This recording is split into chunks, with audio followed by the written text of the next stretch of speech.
अस्सलाम वालेकुम दोस्तों मैं हूं मोहम्मद इश्तियाक और आज हम डिस्कस करेंगे इंडिया के नेशनल स्पेस एजेंसी यानी इसरो के चंद्रयान मिशंस। इसरो इंडिया की नेशनल स्पेस एजेंसी है जिसका हेडक्वार्टर बेंगलोर कर्नाटका में मौजूद है। इसरो इंडिया के स्पेस डिपार्टमेंट के अंडर काम करती है। इसरो के बुनियादी मकासद में सबसे पहला मकसद स्पेस एक्सप्लोरेशन है और इसके साथ साथ ये स्पेस से रिलेटेड टेक्नोलॉजीज भी बनाती है। 1962 में प्राइम मिनिस्टर जवाहरलाल नेहरू ने Indian national committee for space research की बुनियाद रखी, जिसको 1969 में इसरो यानी इंडियन स्पेस रिसर्च ऑर्गेनाइजेशन में बदल दिया गया। 1975 में सबसे पहले इसरो ने अपनी पहली सैटेलाइट आर्यभट्टा सोवियत यूनियन की मदद से सक्सेसफुली लॉन्च किया, जबकि 1980 में इसरो ने अपनी बनाई हुई रॉकेट सिस्टम जिसका नाम था SLV-3 सिस्टम, उसके ज़रिए RS-1 सैटेलाइट को सक्सेसफुली लॉन्च किया।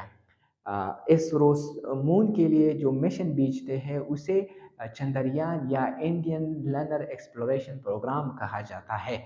चंद्रयान मिशन की कुल कीमत 364 करोड़ इंडियन रुपीस या 175 मिलियन US डॉलर के बराबर है और इस चंद्रयान मिशन को मुख्तलिफ फेजेस में तकसीम किया गया है। फेज़ वन में चंद्रयान वन मिशन के ज़रिए चंद्रयान वन ऑर्बिटर को सक्सेसफुली मून के ऑर्बिट में दाखिल किया गया। ये Chandrayaan one orbiter PSLV XL rocket की मदद से मून के ऑर्बिट में पहुंचा दिया गया। चंद्रयान वन ये इसरो के लिए एक बहुत बड़ी कामयाबी थी, क्योंकि ये इस चंद्रयान वन मिशन ही थी जिसने मून के सरफेस पे वाटर डिस्कवर की और इसके अलावा मून के इर्द गिर्द के एटमॉस्फेयर को सक्सेसफुली एग्जामिन किया। चंद्रयान वन के बाद आता है फेज टू और फेज टू में चंद्रयान टू मिशन का ऐलान किया गया। चंद्रयान टू में मून के सरफेस पे एक रोवर को सक्सेसफुली लैंड करना था। चंद्रयान 2 2008 से लेकर 2019 तक पोस्टपोन रही और उसकी वजह ये थी कि मून के सरफेस पे रोवर्स को लैंड करने के लिए एक लैंडर की ज़रूरत थी जिसको रशिया ने प्रोवाइड करना था, लेकिन जब रशिया ने इनकार किया तो इसरो ने ये ऐलान किया कि वो इस चंद्रयान 2 मिशन को खुद डेवलप करेगा।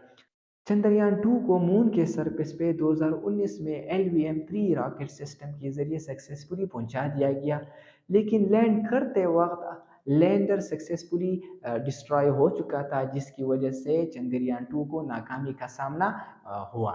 चंद्रयान 2 की नाकामी के बाद इसरो ने चंद्रयान 3 का ऐलान किया और चंद्रयान 3 में दोबारा मून के सरफेस पे एक रोवर को लैंड करना शामिल है और चंद्रयान 3 ये 14 जुलाई 2023 को लॉन्च किया गया और इसके तीन बुनियादी मकसद है। सबसे पहला मून की सरफेस पे सक्सेसफुल लैंडिंग करना है। दूसरा मकसद है मून के सरफेस पे रोवर्स को सक्सेसफुली उसको मोबाइल करना है और तीसरा बुनियादी मकसद मून की सरफेस पे डायरेक्ट एक्सपेरिमेंट कंडक्ट करना है। फेज टू में चंद्रयान टू और चंद्रयान थ्री मिशन शामिल थे जो कि लॉन्च हो चुके हैं, जबकि फेज टू के बाद फेज थ्री मिशन आता है। फेज थ्री में चंद्रयान फोर और चंद्रयान फाइव मिशन शामिल है।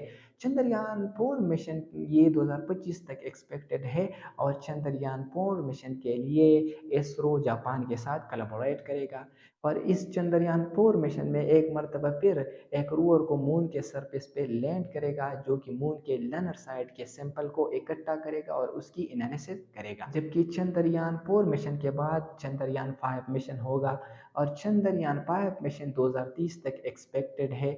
चंद्रयान 5 मिशन में एक रोवर मून के सरफेस पे लैंड करेगा जो कि ड्रिलिंग करेगा और उस ड्रिल की डेप्थ 1 to 1.5 मीटर होगी।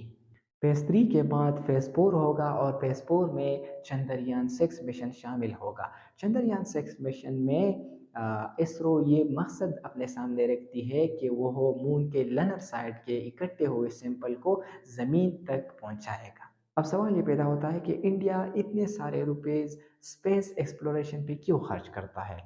तो आने वाला दौर ये साइंस और टेक्नोलॉजी का दौर है और आने वाले दौर में नेशन कंट्रीज़ ये इस प्लेनेट अर्थ पे कंपटीशन नहीं करेगा, बल्कि ये इंटरप्लेनेटरी कंपटीशन होगा और ये इंटरप्लेनेटरी कंपटीशन वो कंट्रीज़ वो नेशन जीत जाएंगे जिसकी स्पेस एक्सप्लोरेशन कैपेबिलिटीज़ ज़्यादा होगी। इंडिया अमेरिका, चाइना और रशिया के बाद चौथा मुल्क होगा जो कि मून की सरफेस पे लैंड करेगा, जो कि पूरे बड़े सग़ीर के लिए खुशी की एक बात है।